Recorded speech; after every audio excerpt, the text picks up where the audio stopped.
ಕರ್ನಾಟಕದ ಸಮಸ್ತ ಜನತೆಗೆ ನಿಮ್ಮ ಪ್ರೀತಿ ಮಾಸ್ಟರ್ ಅನ್ನೋದು ಮಾಡೋದು ನಮಸ್ಕಾರ ಸ್ನೇಹಿತರೆ. ಇಂದಿನ ವಿಡಿಯೋನಲ್ಲಿ ನಿಮಗೋಸ್ಕರ 2 ಯೋಗಾಸನ ತಂದಿದ್ದೀನಿ.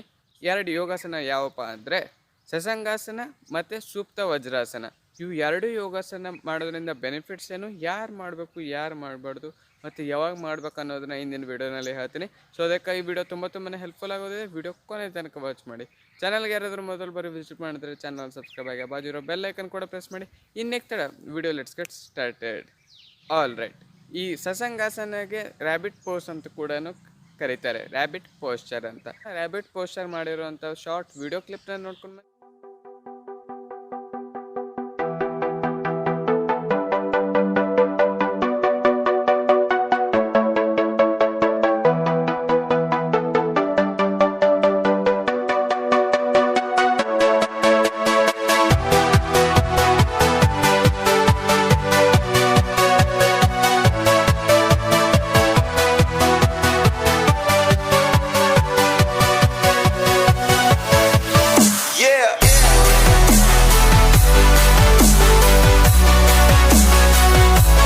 ಈ ರ್ಯಾಬಿಟ್ ಪೋಸ್ಚರ್ ಸಸಂಗಾಸನ ಮಾಡೋದ್ರಿಂದ ಬೆನಿಫಿಟ್ಸ್ ಏನೇನೋದನ್ನ ಹೇಳ್ತೀನಿ. ಫಸ್ಟ್ ಬೆನಿಫಿಟ್, ನಿಮಗೆ ಬಾಡಿಯಲ್ಲಿ ಪ್ರಾಪರ್ ಬ್ಲಡ್ ಸರ್ಕ್ಯುಲೇಷನ್ಗೆ ಹೆಲ್ಪ್ಫುಲ್ ಆಗುತ್ತೆ. ಆ್ಯಂಡ್ ಸೆಕೆಂಡ್ ಬೆನಿಫಿಟ್, ನಿಮಗೆ ಡೈಜೆಸ್ಟಿವ್ ಸಿಸ್ಟಮ್ ಏನಿರುತ್ತೆ ಅದು ಆ್ಯಕ್ಟಿವೇಟ್ ಮಾಡುತ್ತೆ, ಪ್ರಾಪರ್ ಡೈಜೆಸ್ಟಿವ್ ಸಿಸ್ಟಮ್ಗೆ ಹೆಲ್ಪ್ಫುಲ್ ಆಗುತ್ತೆ.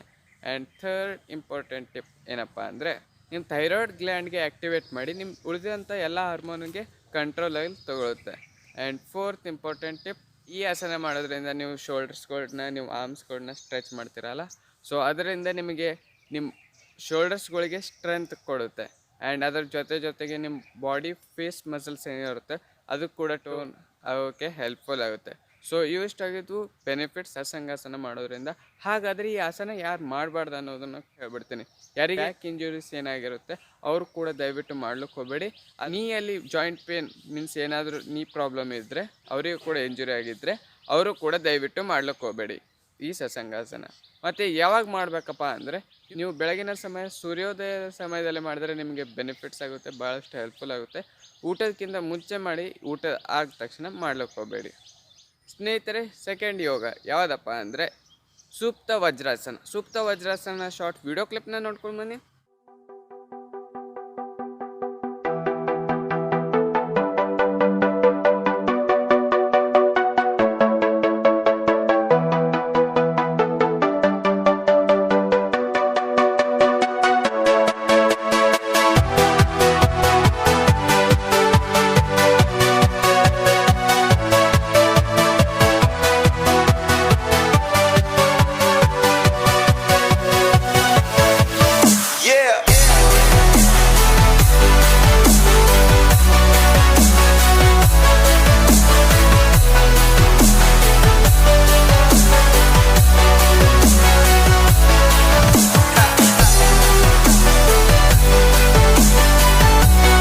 ಸ್ನೇಹಿತರೆ, ಸೂಕ್ತ ವಜ್ರಾಸನ ಮಾಡೋದ್ರಿಂದ ನಿಮಗೆ ಬೆನಿಫಿಟ್ಸ್ ಏನೇನೋದನ್ನ ಹೇಳ್ಬಿಡ್ತೀನಿ. ಫಸ್ಟ್ ಬೆನಿಫಿಟ್, ನಿಮ್ಮ ಬಾಡಿಗೆ ಪ್ರಾಪರ್ ಬ್ಲಡ್ ಸರ್ಕ್ಯುಲೇಷನಲ್ಲಿ ಹೆಲ್ಪ್ಫುಲ್ ಆಗುತ್ತೆ.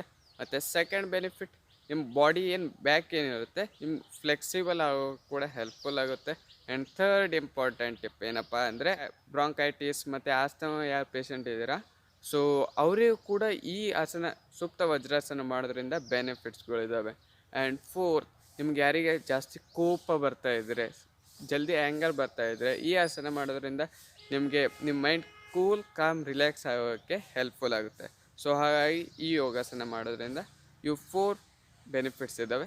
ಹಾಗಾದರೆ ಈ ಯೋಗಾಸನ ಯಾರು ಮಾಡಬಾರ್ದು ಅಂತ ಹೇಳ್ಬಿಡ್ತೀನಿ. ಯಾರಿಗೆ ಹಾರ್ಟ್ ಪ್ರಾಬ್ಲಮ್ ಏನಿರುತ್ತೆ ಅವರು ಮಾಡಬಾರ್ದು, ಮತ್ತು ಯಾರು ಪ್ರೆಗ್ನೆಂಟ್ ವುಮೆನ್ ಇರ್ತಾರೆ ಅವರು ಕೂಡ ಮಾಡಬಾರ್ದು. ಇನ್ನು ಉಳಿದವರು ನಾರ್ಮಲಾಗಿ ಮಾಡ್ಬೋದು ಸ್ನೇಹಿತರೆ. ಹಾಗಾದರೆ ಇದು ಯಾವಾಗ ಮಾಡಬೇಕು? ನಾಳೆ ಈ ಯೋಗಾಸನ ಯಾವಾಗ ಮಾಡಬೇಕಂದ್ರೆ, ನೀವು ಯೋಗಾಸನ ಯಾವಾಗ ತೊಗೊಂಡಿದ್ದಾದಲ್ಲಿ ಯೋಗಾಸನ ಮಾಡಬೇಕಾಗಿದ್ದು ಬೆಸ್ಟ್ ಟೈಮ್ ಏನಪ್ಪ ಅಂದರೆ, ನೀವು ಎದ್ದ ತಕ್ಷಣ ಸೂರ್ಯೋದಯ ಸಮಯದಲ್ಲಿ ಮಾಡಿದ್ರೆ ನಿಮ್ಗೆ ಭಾಳಷ್ಟು ಬೆನಿಫಿಟ್ಸ್ ಆಗ್ತವೆ.